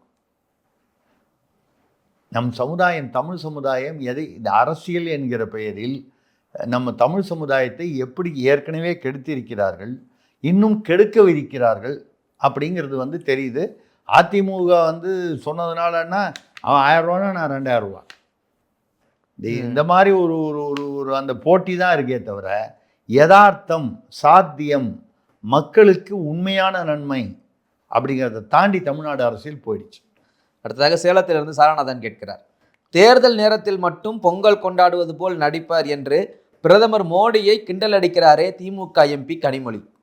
எனக்கு என்னமோ வந்து அவர் வந்து நம்ம முதல்வர், துணை முதல்வர், சேகர்பாபு இவங்களெல்லாம் டைரெக்டாக கிண்டல் அடிக்க முடியாது என்பதால் வந்து மறைமுகமாக மோடியை சொல்கிறாரோன்னு எனக்கு ஒரு சந்தேகம் வருது. ஏன் சார்? ஏன்னா அவர் வந்து குஜராத்திக்காரரு, ஹிந்தி குஜராத்தி பேசுகிறவர். அவர் பொங்கல் கொண்டாடணும்னு கட்டாயம் இல்லை. அவரை பொங்கல் கொண்டாடலைன்னா யாரும் ஏன்னு கேட்க போதில்லைன்னா கொண்டாடுறாரு. அரசியலுக்காக கொண்டாடுறாருன்னு சொல்லலாம், இல்லை வந்து ஒரு தமிழ் ஆர்வத்தினால தமிழ்நாட்டின் மீது இருக்கிற அக்கறையில் கொண்டாடுறாருன்னு சொல்லலாம், இல்லை தமிழ்நாட்டு அரசியலில் ஒரு கால் வைக்க வேண்டும் என்பதற்காக ஊனவேன் கால் ஊனவேன் எப்படி வேணா இருக்கலாம். அந்த பொங்கலை கொண்டாடுகிறார். அப்படி பொங்கல் கொண்டாடும் போது ஒரு மாநிலத்திலும் இந்தியாவில் வந்து வடகிழக்கு மாநிலங்கள் உட்பட பொங்கல் என்பது வேறு வேறு பெயர்களில் கொண்டாடப்படுகிறது. ஒரு இடத்துல போஜிங்கிறான், ஒரு இடத்துல மகர சங்கராந்திங்கிறான், என்னென்னமோ பேர் இருக்கு. ஒரிசா, பெங்கால் எல்லா இடத்துலையும். இப்போ எல்லா இடத்துலையும் அவர் வந்து டெல்லியில் வந்து தமிழர்களை வைத்து பொங்கல், ஒரியாக்காரர்களை வைத்து ஒரு அந்த அந்த ஒரு விழா, கர்நாடகாக்காரன் வச்சு மகர சங்கராந்தி கொண்டாடினாரா? இல்லை. அப்போ தமிழ்நாட்டில் பாஜக இப்போ என்ன எத்தனை எம்எல்ஏ இருக்காங்க, எத்தனை எம்பி இருக்காங்க? ஒருத்தரும் பெருசாக ஒன்றும் எம்பியே இல்லை, எம்எல்ஏ ஏதோ இருந்தால் கொஞ்சம் பேர் தான், சொற்பமானவர். அப்படி இருக்கும்போது வைக்கிறாருன்னா அதை பாராட்டுறதை விட்டுட்டு, அது கூட பாருங்கள், அவர் போகும்போது அந்த பொங்கல் அந்த கிண்டுறது போகும்போது உண்மையான பொங்கல் அரிசி வச்சு பொங்குற மாதிரி வச்சு அடுப்பு பற்ற வச்சு போகும்போது அவரும் அந்த கூட இன்னொரு மந்திரி ஒருத்தர், அந்த மந்திரியும் வந்து வரும்போது சாக்ஸோடு வராங்க, ஷூவை கழட்டி வச்சுட்டு. நம்ம ஊரில் வந்து போன பொங்கலில் பார்த்தீங்கன்னா அடுப்பையே பற்ற வைக்காமல் வச்சாங்க பொங்கல்.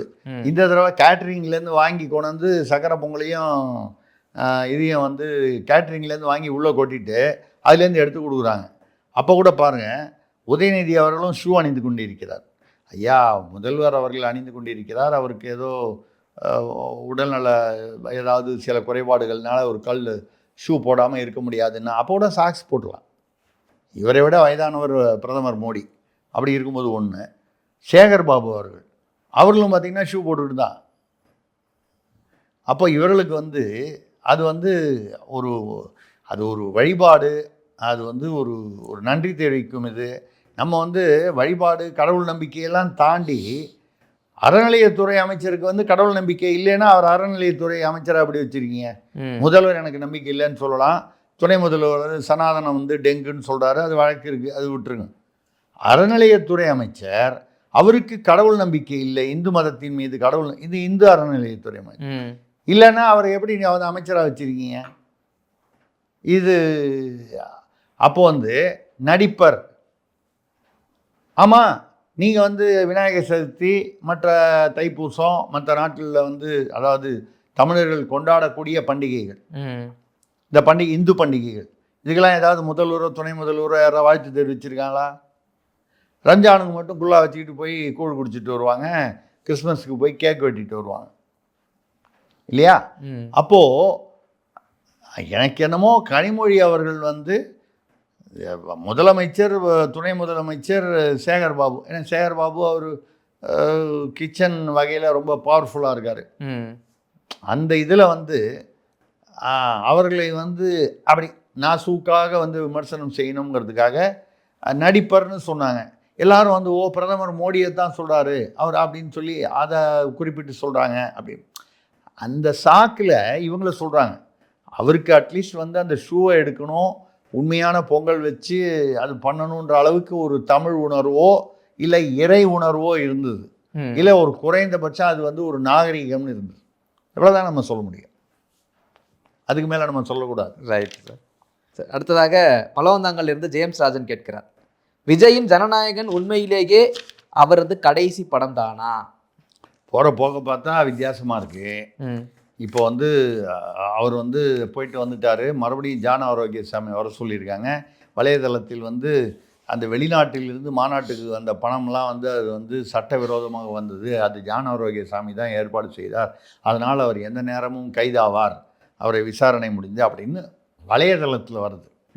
உறுதிப்படுத்தப்பட்ட செய்திகள் அல்ல, வலைதளத்தில் வருது. எல்லாமே வந்து உறுதின்னு சொல்ல முடியாது, உண்மையும் இருக்கும் பொய்யும் இருக்கும், கொஞ்சம் உண்மை கொஞ்சம் கலந்து இருக்கும் இது.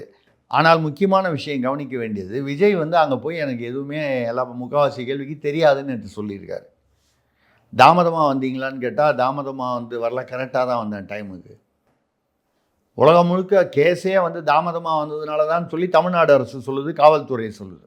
தாமதமாகவே வரலன்றார் அவர். இல்லை நீங்கள் வந்து இந்த 12 மணிக்கே வரேன்னு சொல்லி நீங்கள் ட்விட்டரில் உங்கள் நிர்வாகிகள்லாம் போட்டிருக்காங்க, ட்விட்டரில், வாட்ஸ்அப்பில், ஃபேஸ்புக்கிலலாம்.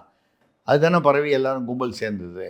நீங்கள் சாயந்தரம் 7 மணிக்கு என்னமோ தானே வந்தார் அப்படின்னு கேட்டபோது, என்னுடைய நிர்வாகிகள் இந்த மாதிரி வலைதளத்தில் வந்து 12 மணிக்கு வரேன்னு போட்டது எனக்கு தெரியாது. இப்போ என்ன பண்ணிட்டாங்க, ஓ அப்படியா, அப்போ அந்த நிர்வாகிகள்லாம் வந்தாங்களே, அவர் புஷி ஆனந்த் மற்றவங்களாம், இவங்க எல்லாரையும் நிர்மல்குமார், ஆதவர்ஜுனா மறுபடியும் கூப்பிட்ருக்காங்க. எப்பா நீ வந்து அவர் சொன்னார் தெரியும், நீங்கள் இப்போ அவர் தெரியாதுங்கிறார். இப்போ இவங்க வேறு வழி இல்லாமல் என்ன சொல்லணும், அதெல்லாம் இல்லை, தன்னை காப்பாற்றிக்கணுன்னா அவரவர்கள் தன்னை காப்பாற்றி கொள்ள வேண்டும், அப்புறம் தான் தலைவரை காப்பாற்றணும். யாரும் வந்து பெரிய தியாகிலாம் ஒன்றும் கிடையாது, எதுக்கு தியாகம் பண்ண போகிறான்? வந்து இல்லைங்க அவருக்கு தெரியுங்க. ரெண்டாவது அவர் என்ன பதில் சொன்னாருங்கிறது அவங்ககிட்ட சொல்ல மாட்டாங்க. இல்லைங்க நீங்கள் வந்து சொன்னீங்க அவருக்கு தெரியாதுன்னா, அப்போது அவர் வந்து சொன்னோன்னே வித்தியாசமாக இருந்தால் விஜய் கைது செய்யப்படுவாரா என்ற ஒரு கேள்வி இருக்கிறது. நம்ம கைது செய்யப்படுவார் நம்ம சொல்லலை, ஆனால் வந்து செய்யப்படலாம், திகார் சிறையில் அடைக்கப்படுவார்னெல்லாம் யூடியூப்பில் போடுறாங்க. சமயத்தில் பில்டப் அதிகமாக கப்ஸா அடிப்பாங்க, யூடியூப்பில் வியூஸ் வரணுங்கிறதுக்காக ஆளுக்கால் ஒன்று சொல்லுவாங்க, நம்ம அது புரியுது. ஆனால் வந்து விஜயுடைய பெயர் வந்து சார்ஜ் ஷீட்டில் சேர்க்கப்படும் என்பது ஏறத்தாழ இறுதியாகிவிட்டது. இது நம்ம சேனல்லையே நம்ம நிறைய பேசியிருக்கோம் முன்னால். அது எப்படி ஆதவர்ஜுனா என்ன தவறோ, நிர்மல்குமார் அல்லது புஷி ஆனந்த் என்ன தவறு, கவனக்குறைவு, சரியாக திட்டமிடவில்லை, தாமதமாக வந்தது, தாமதமாக வந்தாலும் அதை சரியாக வந்து கம்யூனிகேட் பண்ணாதது, இதெல்லாம் வந்து குற்றங்களா என்றால் ஒரு சாவுகள் நிகழ்வதற்கான காரணங்கள் என்ற முறையில் குற்றங்கள். அது ஒன்றும் கொலை குற்றம் இல்லை. ஆனால் இவர்கள் எல்லாரும் குற்றம் சாட்டப்பட்டவர்கள், குற்றவாளிகள் என்ற அர்த்தத்தில் நீங்கள் எஃப்ஐஆர் பதிவு செய்தால் ஏன் விஜய் மீது பதிவு செய்யவில்லை? அவர் தானே தலைவர், அவரை பார்க்கறதுக்கு தானே கும்பலே. விஜய் எனக்கு எதுவுமே தெரியாது, என்னை சும்மா கூட்டு போனாங்க. அப்போ அது சொல்லியிருக்காரு, காவல்துறை தான் வந்து அங்கே வந்து இப்போ போக வேண்டான்னு சொன்னாங்க, இப்போ போகலான்னு சொன்னாங்க. காவல்துறை வந்து சொன்னாலும் உங்களுடைய உள்ளூர் நிர்வாகிகள் அங்கே இருக்காங்களா, அவங்க பேர்லேயும் சார்ஜ் ஷீட் இது எஃப்ஐஆர் ஃபைல் பண்ணியிருக்காங்களே, அவங்க சொல்லுவாங்களே இவ்வளோ பேர் வந்திருக்காங்க, ரொம்ப கும்பல் நிரம்பி வழியுது, அதை ஒரு ஃபோட்டோ எடுத்து வாட்ஸ்அப்பில் அனுப்ப மாட்டானா, ஒரு வீடியோ எடுத்து அனுப்ப மாட்டானா? அப்போ ஒரு சாதாரண மனிதனுக்கு ஒரு காமன் சென்ஸ்னு இருக்குது. விஜய்க்கும் சரி மற்ற நிர்வாகிகளுக்கும் சரி, இவ்வளோ கும்பலா, இவ்வளோ நேரம் வெயிட் பண்ணுறாங்களா? இந்த தகவல் வந்து காவல்துறை மீதும் தவறு இருக்கிறது என்பது தான் நமது கருத்து. அதில் வந்து நம்ம முன்னாலேயே சொல்லி, ஆனால் விஜய் அதனால் வந்து காவல்துறை மீது தான் எல்லா தவறுகளுமே, எனக்கு ஒன்றும் சம்மந்தமே இல்லை, நான் வந்து ரொம்ப நிரபராதி, எனக்கு எதுவுமே தெரியாது, நான் வஞ்சிக்கப்பட்டேன் அப்படின்னு இந்த விக்டிம் கார்டு ப்ளே பண்ணுறது வந்து நியாயம் இல்லை. அந்த வகையில் இப்போது விஜய் இப்போ வந்து அநேகமாக வந்து காங்கிரஸ் வந்து இதில் போயிடுதுன்னு தெரியுது, தவேகாவோட வராது, திமுக கூட்டணியில் தான் இருக்க போகுதுன்னு 90% மேலே கனிமொழி போய் ராகுலை சந்திக்கிறாங்க, இது எல்லாமே நடக்குது. அப்போ தனியாக நிற்பாரானா 234 தொகுதியில் நிற்கிற அளவுக்கு அவருக்கு கட்டமைப்பு இல்லை. இதுக்கப்புறம் கட்டமைப்பு இந்த தேர்தலில் உருவாக்க முடியாது, கஷ்டம். அப்படி அறகுறையாக உருவாக்குனா ரொம்ப அசிங்கப்பட்டு போவார் தேர்தல் முடிவுகளில். அந்த மாதிரி வரக்கூடிய சூழ்நிலையில் அவர் தேர்தலில் அநேகமாக நிற்காமல் ஒதுங்குவார் என்பது என்னுடைய கணிப்பு. அதுக்கு டயலாக் 2 பஞ்சு டயலாக் 2031 நம்ம வந்து பலத்துடன் வலிமையுடன் கூடுதல் வலிமையுடன் ஆட்சிக்கு வருவோம், அன்றைக்கு நமக்கு கண்ணுக்கு தெரிந்த வகையில் யாரும் எதிரிகளே இருக்க மாட்டார்கள், இப்படிலாம் சொல்லுவோம். அதுக்கப்புறம் வந்து யாருக்கு ஓட்டு போட வேண்டும் என்று நான் சொல்ல மாட்டேன், யாருக்கு ஓட்டு போடக்கூடாது என்பதை புரிந்து கொள்ளுங்கள், இப்படி இந்த டயலாக் எல்லாம் வந்து எல்லாரும் பேசுகிறார். ரஜினிகாந்த் பேசினார் ஒரு காலத்தில், அவர் அரசியலுக்கு வரலன்னு சொல்லும்போது. ஜெயலலிதா அம்மா பேசியிருக்காங்க, கருணாநிதி ஐயா பேசியிருக்காரு, எம்ஜிஆர் பேசியிருக்காரு, எல்லாரும் பேசியிருக்காங்க, எடப்பாடி பேசியிருப்பார். இப்போ அதாவது கட்சி வித்தியாசம் இல்லாமல் எல்லாரும் பேசியிருக்காங்க. அந்த மாதிரி பேசுவாங்க, இப்படி தான் நடக்கும் அப்படிங்கிறது. அப்படி ஒரு கால அரசியல் இப்போ தேர்தல் இல்லைன்னு வைங்க, அவர் கேட்ட கேள்விக்கு பதில் சொல்கிறோம். ஜனநாயகன் எப்போ ரிலீஸ் ஆகும்னு தெரியல, ஆகட்டும், என்றைக்காக இருந்தாலும் அந்த படம் வந்து அவங்க ரசிகர்கள் விரும்பி பார்ப்பாங்க, தப்பு இல்லை. அது விஜய் படம்னா அது ஒரு ஆர்வம் இருக்கும். ஆனால் கடைசி படம் என்பதற்கு நம்ம ஏற்கனவே முன்னால் பேசியிருக்கோமா, 2 இயக்குநர்கள்கிட்ட பேசிக்கிட்டு இருக்காரு கதைன்னு சொல்லி முன்னால் நம்ம பேசியிருக்கோம். ஒரு 3-4 எபிசோடுக்கு முன்னால் பேசியிருக்கோம் நம்ம. அப்போ என்ன பண்ணுவார், தேர்தலையும் பங்கெடுக்கலன்னு வைங்க, ஜனநாயகன் கடைசி படம்னு சொன்னார்னா அதுக்கு என்னங்க பண்ணுறது? எங்கள் குடும்பத்தில் யாருமே வந்து ஆட்சிக்கு வர மாட்டோம்னு வந்து ஸ்டாலின் சார் சொன்னார். அதுக்கப்புறம் உதயநிதி சொன்னார், நான் அமைச்சர் ஆக மாட்டேன்னாரு, துணை முதல்வர் ஆக மாட்டேன், நிறைய பேர் சீனியர் இருக்காங்கன்னு சொன்னார். இதெல்லாம் தாண்டி ஆகலையா? இல்லையா? ஸோ அப்புறம் ஒரு ஐயா ராமதாஸ் வந்து என் குடும்பத்துலேருந்து யாராவது வந்து அரசியலுக்கு வந்தால் முச்சந்தியில் வச்சு சாட்டையால் அடிங்கன்னாரு. இதெல்லாம் வந்து யதார்த்தத்தில் வந்து நம்ம பார்த்துக்கிட்டு தானே இருக்கோம். அந்த மாதிரி அப்போது என்ன, இப்போது விஜயை பொறுத்தவரை சில பேர் வந்து இல்லை அவர் வந்து சார்ஜ் ஷீட்டில் அவர் இன்க்ளூட் பண்ணி சிறைக்கு செல்வார்னாங்க. அது கொஞ்சம் அதிகப்படியாக தெரியுது நமக்கு. இருந்தால் கூட சிறையா மீண்டும் திரையா என்ற கேள்வி தொக்கி நிற்கிறது. சிறையா திரையா? திரையா மீண்டும் திரையா அப்படிங்கிறது தொக்கி நிற்கிறது. பார்க்கலாம். 2 நாள் கேள்விகள் எல்லாம் முடிஞ்சிருச்சு. இன்றைய காதோடு ரெட் ஃபோர்ட்டுன்னு ஒருத்தர் இருக்கார் தமிழ்நாட்டில். சரிங்களா? சமீபத்தில் அங்கேருந்து மாறி வந்தவொடனே பாவம் அவர் வந்து 9 தடவை எம்எல்ஏவாக இருந்தார், பெரிய அனுபவஸ்தர். அதெல்லாம் நம்ம இப்போ ரொம்ப நொந்து நொடிச்சு போயிருக்காராம். அவர் அந்த தேர்தல் அறிக்கையில் வந்து அவங்க கட்சியிலேருந்து அந்த தேர்தல் அறிக்கை குழுன்னு போட்டாங்க. அந்த தேர்தல் அறிக்கை குழுவில் அவளை 3ஆவதாக போட்டாங்க.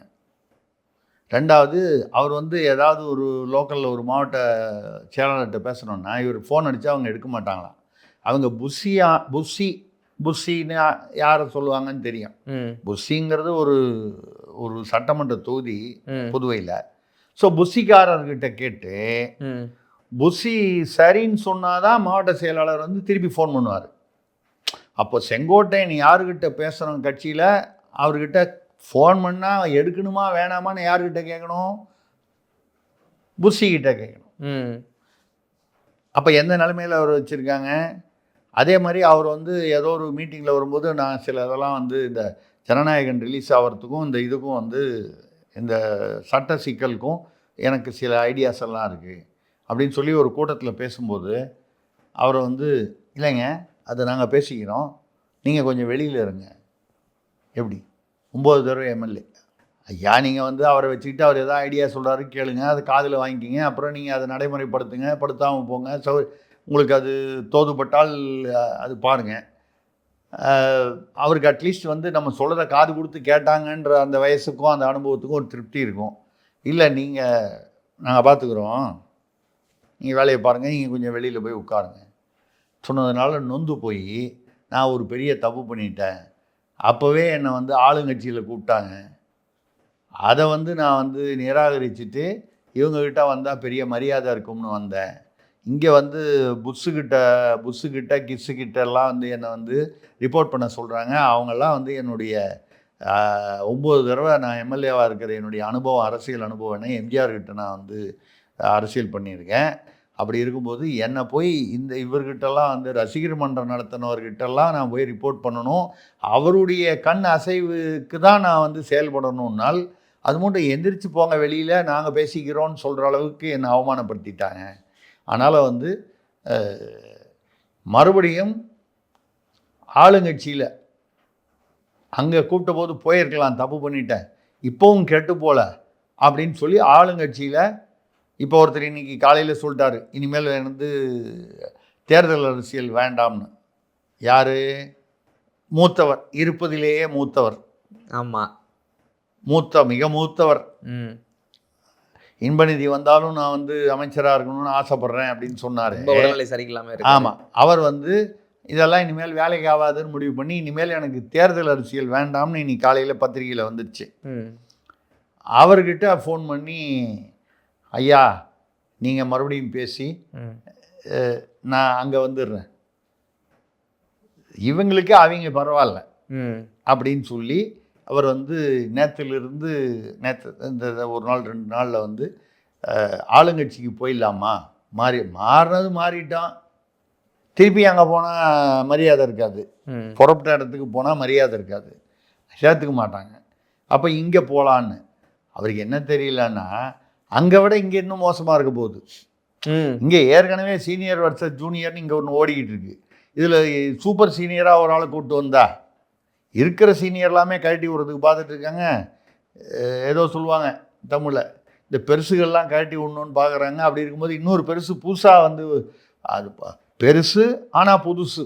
ம் பெருசு பழசெல்லாம் காட்டணும்னு பார்க்கும்போது ம் பழசை விட்டுட்டு புதுசாக ஒன்று சேர்க்கறதுக்கு அவங்களுக்கு விருப்பம் இருக்குமானால் ம் இப்போ என்னன்னா ஒரு வேற வழி இல்லாமல் அவர் வந்து இதுவும் அவங்க வேணான்னு சொல்லிட்டாங்கன்னா ம் தேர்தலுக்கு முன்னாலேயே அரசியல் போதும்னு அரசியல்லேருந்து ஒதுங்குற மோடில் இருக்காருன்றது நேற்று இரவு வந்த செய்தி. ம் காதோடு இதை சொல்லிட்டோம். ஒதுங்கிறதுக்குன்னா வாய்ப்பு இருக்கப்ப ஒரு முக்கியமான கை விலகுவதற்கு இருக்கு. ஓகே. அப்போ நீங்கள் வேற அவர் வந்து இப்போ இந்த தடவை தேர்தலில் நிற்கலன்னு வைங்க, அவங்க கட்சிக்காரங்க ம் இப்போ போய் சேர்ந்துருக்கிற கட்சிக்காரங்க அடுத்த 5 வருஷம் வரைக்கும் இவர் என்ன பண்ணுவார்? அவர் சினிமாவில் நடிக்க போயிடுவார் தலைவர். ம் இவருக்கு என்ன அப்பா ரோலாக கொடுக்க போகிறாரு? ஒதுங்க வேண்டியது தான், வேறு வழி இல்லை. ஓய்வு தான். விவசாயம் ம் எல்லாரும் வந்து இல்லைங்க நான் ஊரில் விவசாயம் பண்ண போகிறேன், முடிஞ்சு போச்சா? ஓடி ஓடி உழைத்தால் ஓய்வு ஒரு நாள் நிச்சயம். அதான் அந்த ஓய்வு வந்து வந்துடும் அப்படிங்கிறது தான் காதல். ஓகே சார், இன்றைய நாள் கேள்விகளுக்கான பதிலும் அருமை, இன்றைய நாள் காதோடும் அருமை. அடுத்த ஒரு நேர்காணல் சந்திப்போம். நன்றி. நன்றி, வணக்கம்.